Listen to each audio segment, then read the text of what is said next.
श्यामापुर नाम का एक छोटा सा गांव था। उस वर्ष वर्षा ऋतु गांव पर जैसे प्रतिशोध ले रही थी। आषाढ़ की शुरुआत से ही मूसलाधार बारिश हो रही थी।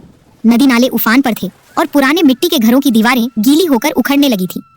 चक्रवर्ती और उसकी पत्नी शांभवी अपने पुराने घर में बैठकर बाहर लगातार होती बारिश और छत से टपकती बूंदों को देख दुखी हो रहे थे। घर की शांति को भंग करते हुए केवल पीतल के बर्तन में गिरती बूंदों की टिप टिप सुनाई दे रही थी। तब चक्रवर्ती की पत्नी शांभवी ने कही, हे जी, देखिए ना, ये बारिश तो थमने का नाम ही नहीं ले रही। पूरी छत भीग गई है, अब क्या करे? मैं देख रहा हूँ शांभवी, ये बारिश नहीं, हमारा भाग्य टपक रहा है। खेत में बोया सारा बीज पानी में बह गया। जो थोड़े बहुत पैसे थे वे भी बीजों में चले गए। अब अगर ये घर ढह गया तो हम सड़क पर आ जाएंगे। ऐसा मत कहिए, ईश्वर हमें इतना निर्दयी होकर नहीं छोड़ेगा। थोड़ा धैर्य रखिए, मैं उस कोने में एक और बर्तन रख देती हूँ, वरना फर्श पूरा गीला हो जाएगा। रख दो, जितने बर्तन रखने हैं रख दो। समझ नहीं आता कि ये घर है या पानी का घड़ा। बचे हुए कुछ अनाज के दाने भी सीलन की वजह से खराब हो रहे हैं।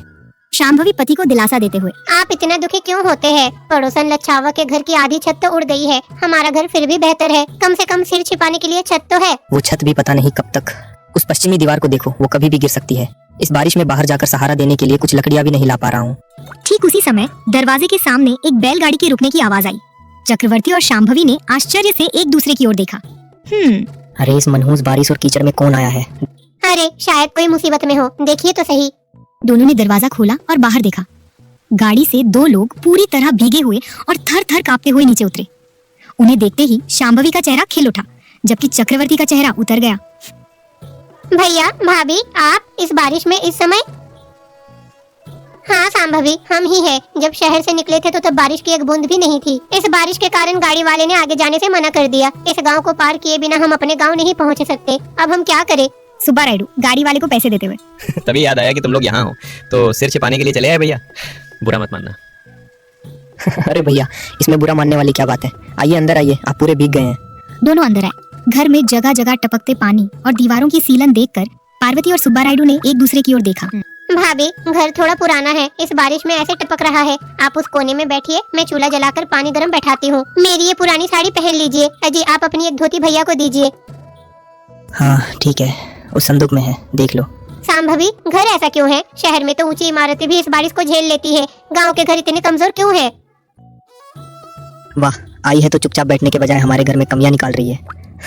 पुराने घर है भैया, मिट्टी की दीवारें हैं, बारिश की मार से भीग जाती हैं। आपके शहर के पक्के घरों जैसे नहीं है। कोई बात नहीं पार्वती, खुश हो कि सिर छिपाने के लिए जगह मिल गई। धन्यवाद भैया, आज रात यहाँ रुकने दे, कल सुबह बारिश रुकते ही चले जाएंगे। अरे भैया, इसमें धन्यवाद की क्या जरूरत है? आप हमारे रिश्तेदार हैं। रुकिए, इस बारिश में गरम गरम कांजी बनाती हूँ, पीने से शरीर में गर्मी आएगी। पार्वती नाक सिकोड़ते हुए, कांजी? अरे मुझे तो शहर में गर्मा गर्म दूध पीने की आदत है, क्या यहाँ थोड़ा गुड़ वाला दूध नहीं मिल सकता?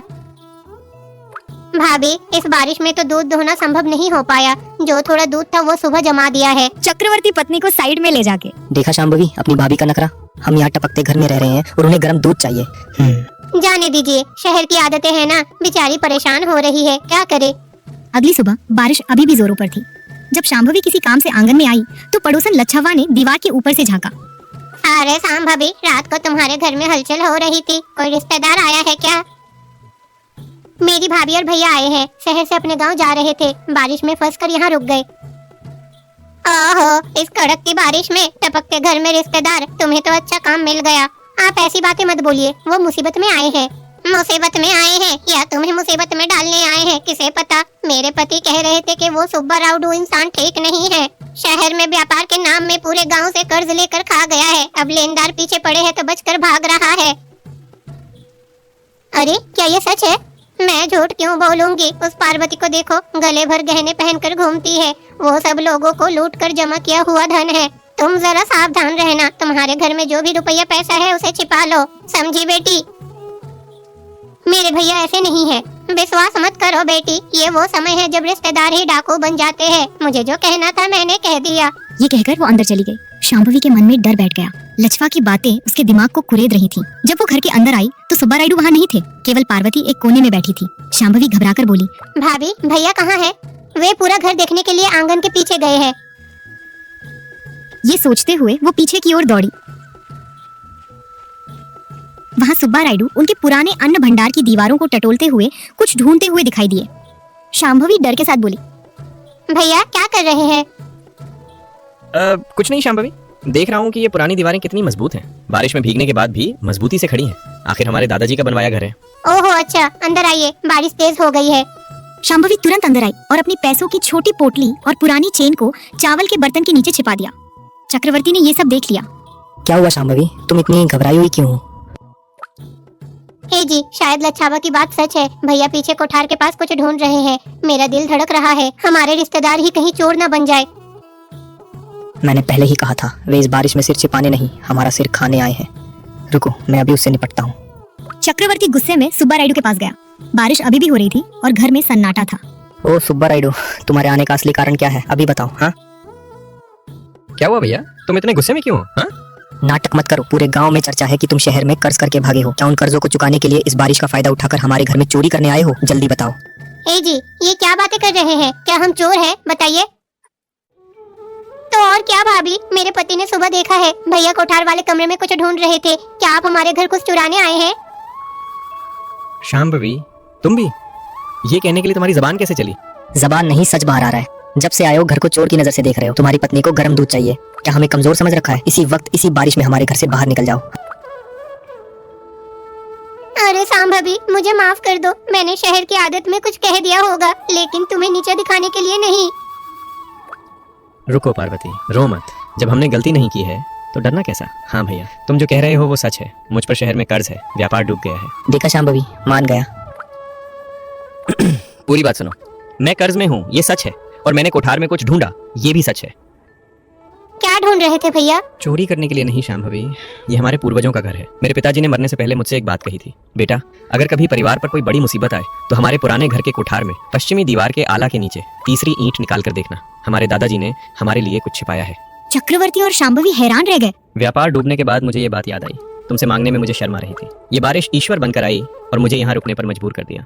इसलिए जब कोई नहीं था तो मैं देख रहा था कि वो ईंट कहाँ है।